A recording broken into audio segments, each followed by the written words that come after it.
दोस्तों आने वाले वक्त में शायद एप्पल के प्रोडक्ट किसी के हाथ में देख के, जैसे कि किसी के हाथ में आपने आईफोन देख लिया या फिर आईपैड देख लिया, इस तरीके की चीज़ें देख ली, तो आप शायद उससे एक सवाल पूछो कि ये तूने खरीदा है या फिर रेंट पे ले रखा है। क्योंकि एप्पल के कुछ ऐसे लीक सामने निकल कर आ रहे हैं कि आने वाले वक्त में वो अपने आईफोन को, आईपैड को और दूसरे प्रोडक्ट को रेंट पर भी देंगे। जिस तरीके से आप बुलेट को रेंट पर करके ले जाते हो लद्दाख में, तो उस तरीके की चीज़ें भी होंगी आने वाले वक्त में। ये ब्लूमबर्ग की रिपोर्ट में आ रहा है, लेकिन आने वाले वक्त में ही पता लगेगा ये सच्चाई है या फिर झूठ।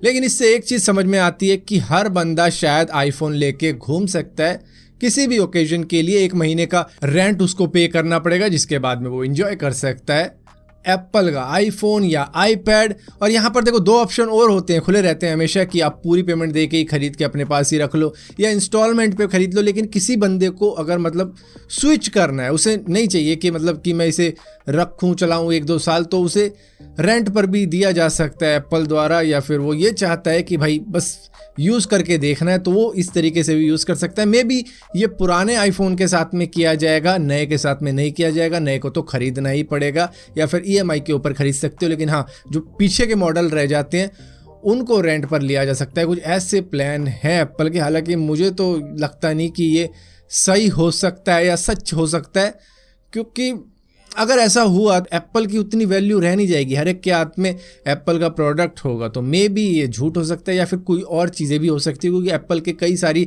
सब्सक्रिप्शन बेस्ड सर्विसेज मौजूद है, जिसके अंदर एप्पल टीवी भी आ जाता है और इसी तरीके की कई और सर्विस है, म्यूज़िक स्ट्रीमिंग वाली सर्विस भी है। सो मे बी वो हो सकती है। लेकिन ब्लूमबर्ग ऐसा कह रहा है कि ये हो सकता है कि वो रेंट पे दें अपने एप्पल के प्रोडक्ट। और ये ज़्यादा दूर की बात नहीं है, 2022 के एंड में हो सकता है या फिर 2023 की शुरुआत में हो सकता है, तो ज़्यादा दूर नहीं है। देखते हैं सच है या झूठ। यहीं पर दोस्तों 28 मार्च को पोको X4 Pro 5G आने वाला है। 120 हर्ट्ज के रिफ्रेश रेट के साथ में 5000 mAh की बैटरी होगी। एमोलेड डिस्प्ले का यूज किया गया है। 67 वाट का फास्ट चार्जिंग सपोर्ट मौजूद है। और कैमरे की तो बात ही नहीं की जा सकती, क्योंकि इसके सैंपल ही फेल हो गए हैं लोगों को इम्प्रेस करने के लिए। और ऊपर से इसका जो बैक साइड है वो थोड़ा सा मुझे तो समझ में नहीं आया। मतलब इतना बड़ा आपने नाम लिख के दे दिया पोको, इससे बढ़िया अपना कोई लोगो वोगो बना दो, वहाँ एक छोटा सा लोगो वोगो चलता है, पूरा का पूरा नाम ही लिख दिया। यार क्या है, अभी मैं अगर अपना प्रोडक्ट बनाता तो मैं पूरा ये थोड़ा देखो इसको, अजीब लगता, मैं लोगो लगाता आँख वाला। और यहाँ पर दोस्तों पंजाबी पॉप सिंगर दिलेर मेहंदी ने एक लैंड खरीद लिया है मेटावर्स के अंदर, जिसको वो बल्ले बल्ले लैंड बुला रहे हैं। यहाँ पर शायद वो अपने स्टोर या मर्चेंडाइज वगैरह खोलेंगे, जहाँ पर NFT की चीज़ें वो बेचेंगे। मेटावर्स के बारे में अभी तो शायद हमको इतना ज़्यादा समझ में नहीं आ रहा है, लेकिन जिस तरीके की इन्वेस्टमेंट इसके अंदर हो रही है, शायद ये काफ़ी ज़्यादा धमाका कर सकता है। और यहाँ पर दोस्तों रशिया ने गूगल न्यूज़ को भी ब्लॉक कर दिया है अपनी कंट्री के अंदर, क्योंकि ऐसा उनका मानना है कि फेक न्यूज़ बताई जा रही है गूगल न्यूज़ के ऊपर यूक्रेन और रशिया के बीच में चल रही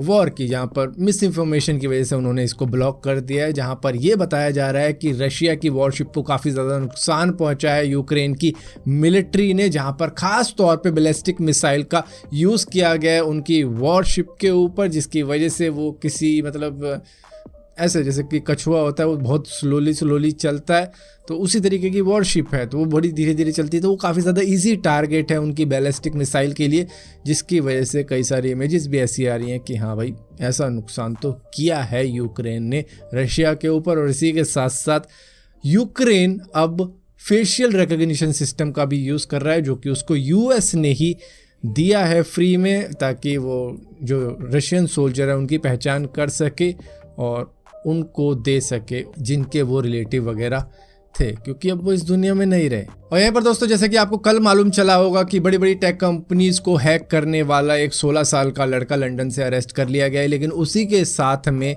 कुछ और बंदे भी अरेस्ट किए गए हैं जिनकी एज 16 से 21 के ही बीच में है, लेकिन सबसे छोटे वाला 16 साल का है, जिसको मास्टरमाइंड बताया जा रहा है। इसने एनवीडिया, सैमसंग, माइक्रोसॉफ्ट और इसी तरीके की बड़ी बड़ी टेक कंपनीज को हैक करके उनसे पैसे मांगे थे। और इसी के साथ साथ दोस्तों ग्लोबल वार्मिंग के इफेक्ट तो हमको देखने को मिलते ही रहते हैं कि बड़े बड़े ग्लेशियर कहीं ना कहीं से गायब हो जाते हैं, लेकिन ईस्ट अंटार्कटिका के अंदर एक इतना बड़ा ग्लेशियर गायब हुआ है कि आप हैरान रह जाओगे। वो 1200 स्क्वायर किलोमीटर का था, जो कि न्यूयॉर्क सिटी के साइज़ का ही था, और एकदम से ऐसे गायब हुआ जैसे कि कभी वहाँ था ही नहीं। सो फिलहाल के लिए दोस्तों इस वीडियो के अंदर इतनी अपडेट्स थी। अगर वीडियो आपको पसंद आती है तो इस वीडियो को लाइक जरूर करना, शेयर जरूर करना, और इसी तरीके की और भी वीडियो देखने के लिए इस चैनल को सब्सक्राइब जरूर करना। और सब्सक्राइब किया है तो बेल का आइकॉन जरूर दबाना, वरना आपको मालूम भी नहीं चलेगा मैंने कोई वीडियो डाली भी है।